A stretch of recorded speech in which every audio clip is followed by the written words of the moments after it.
బంగాళాఖాతంలో కొనసాగుతున్న వాయుగుండంతో ఏపీలో నేడు పలు ప్రాంతాల్లో తేలికపాటి నుంచి మోస్తారు వర్షాలు కురిసే అవకాశం ఉందని విపత్తుల నిర్వహణ సంస్థ తెలిపింది.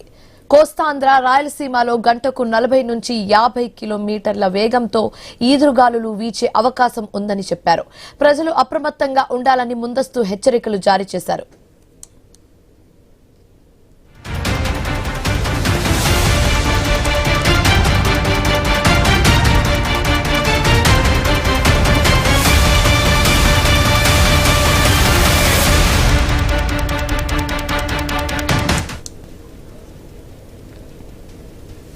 బంగాళాఖాతంలో కొనసాగుతున్న వాయుగుండంతో ఏపీలో నేడు పలు ప్రాంతాల్లో తేలికపాటి నుంచి మోస్తారు వర్షాలు కురిసే అవకాశం ఉందని విపత్తుల నిర్వహణ సంస్థ తెలిపింది. ఇదే అంశానికి సంబంధించి మరింత తాజా సమాచారం మా కరెస్పాండెంట్ రాజు అందిస్తారు లైవ్ ద్వారా.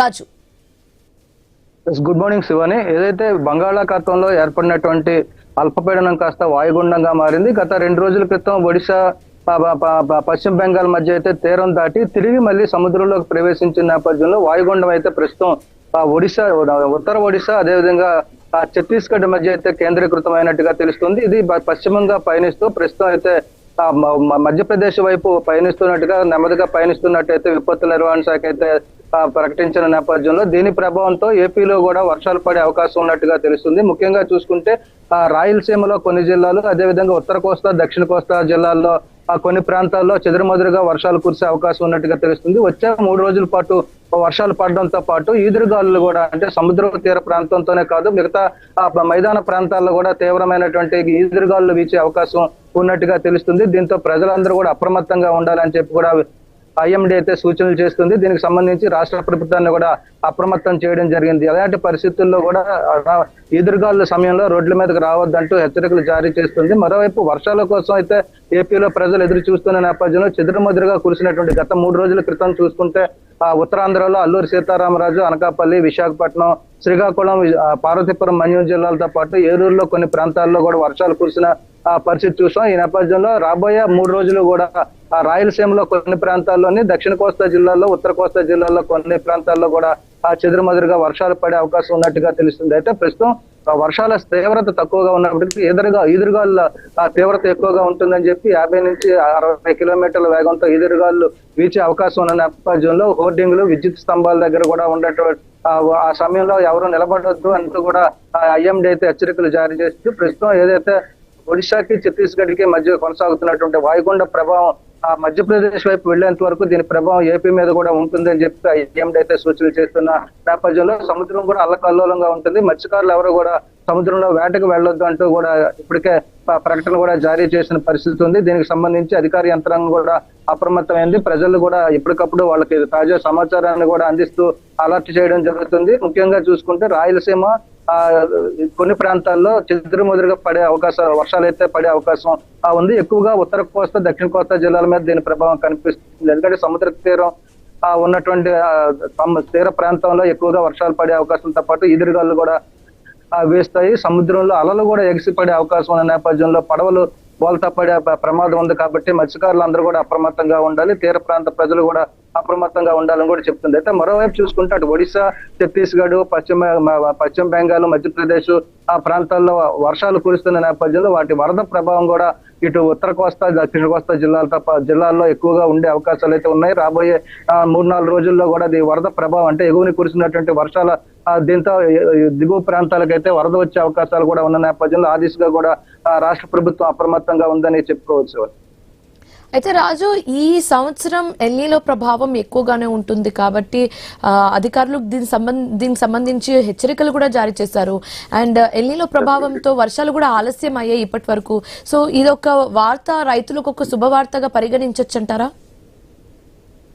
ఎల్నీలో ప్రభావం అయితే ఈ సంవత్సరం చాలా తీవ్రంగా ఉంటుందని చెప్పి అయితే వాతావరణ శాఖ అధికారులు ఇప్పటికే చెప్పడం జరిగింది. దీనికి సంబంధించి వ్యవసాయ శాఖ అధికారులు కూడా రైతులను అయితే అప్రమత్తం చేయడం జరిగింది. అంటే ఇప్పుడు కురుస్తున్నటువంటి వర్షాలు అయితే దాని ప్రభావం పెద్దగా రైతులకి లాభసాటిగా ఉండదు అనేది అయితే ఒక వార్తగా మనం చెప్పుకోవచ్చు. ఎందుకంటే ఎల్నీలో ప్రభావంతో కురిసినటువంటి వర్షాలు, అంటే ఎల్నీలో ప్రభావంతో అసలు వర్షాలు ఉండవు.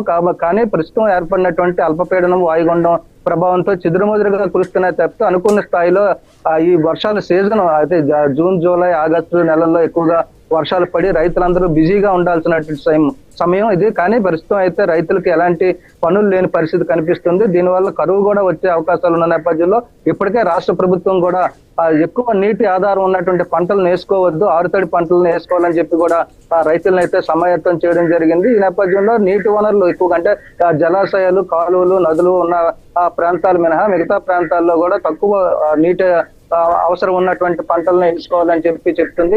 గత ఏడాదితో పోల్చుకుంటే ఇప్పటి వరకు కూడా వర్షపాతం కూడా తక్కువగా నమోదైందనే చెప్పుకోవాలి. ఇక రాబోయే 4-5 నెలల్లో కూడా దీని ప్రభావం చాలా తీవ్రంగా ఉండే అవకాశాలు కూడా ఉన్నాయి.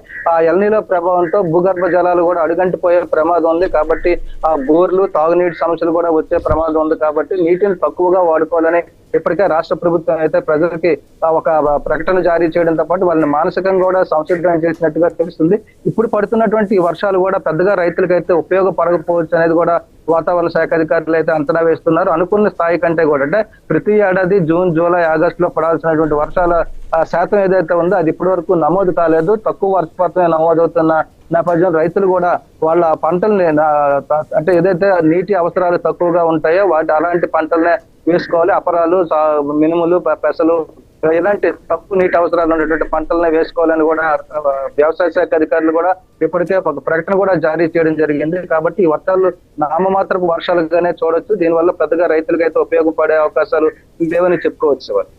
రైట్ రాజు, కోస్తాంధ్ర, రాయలసీమ ప్రజలు మరీ ముఖ్యంగా చాలా జాగ్రత్తగా ఉండాలన్నట్టుగా ఐఎండీ అధికారులు చెప్తున్నారు. ఎందుకంటే అక్కడ గంటకు 40 నుంచి 50 కిలోమీటర్ల వేగంతో ఈదురుగాలులు వీచే అవకాశం ఉందని కూడా చెప్తున్నారు. కాబట్టి ప్రజలు కూడా చాలా అప్రమత్తంగా జాగ్రత్తగా ఉండాలని అధికారులు సూచిస్తున్నారు.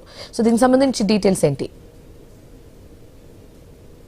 ప్రస్తుతం చూసుకుంటే వర్షపాతం తక్కువగా ఉన్నప్పటికీ కూడా వాతావరణంలో చోటు చేసుకునే మార్పుల కారణంగా ఈదురుగాలులు అయితే ఎక్కువగా వీచే అవకాశం ఉంది. పొడి వాతావరణం కూడా ఎక్కువగా ఉంటుంది. కాబట్టి ఈదురుగాలుల సమయంలో ఎక్కువగా చెట్లు పడిపోయే ప్రమాదం ఉంది. అదేవిధంగా హోర్డింగ్లు పడిపోయే ప్రమాదం ఉంది. విద్యుత్ స్తంభాలు కూడా నేలకూలే అవకాశాలు ఉంటాయి. అంటే 50 నుంచి 60 కిలోమీటర్లు అంటే సాధారణంగా ఇది ఒక రకంగా ఎక్కువగా ఈదురుగాలులు అనే చెప్పుకోవాలి. ప్రస్తుతం ఏదైతే అటు ఛత్తీస్గఢ్, ఒడిశా ప్రాంతాల్లో ఉన్నటువంటి తుఫాను ప్రభావం వల్ల వచ్చేటువంటి కారణంగా ఈ ఈదురుగాలు అయితే ఏపీ మీద కూడా దాని ప్రభావం చూపించే అవకాశాలు ఉన్నాయి.